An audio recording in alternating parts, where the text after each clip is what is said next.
Hi good morning. दिने जाइथिली गाँ को। गाँ रे बहुत भल लागला किंतु निजर लोक सब पर लगुथांती। आ पर बोली कहीं लगुथांती मोर गाँ रु विदेश भितर एटलिस्ट 15 ରୁ 20 ବର୍ଷ बीती जाई थाए। दूरता एमती थाए सते कि एमान पाखु मु दूरे जाइछि। आ भल पाया नहीं नहीं सी संध्या बेले मंदिर पाखरे घंटी नहीं बर गछ तले ताश खेलिबा खटी नहीं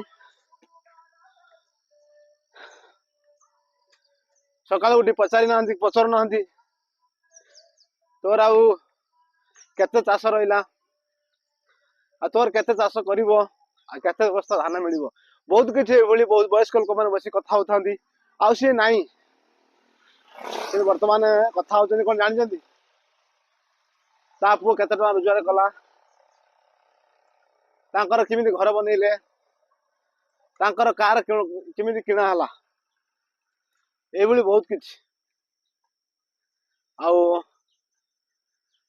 आत्मीयता बोली जिनस नहीं आत्मीयता बुड़ी गलानी। आ जिमिति रहउचंदी भल रहंतु सुस्थ रहंतु आ परिवार सहित जड़ित रहंतु।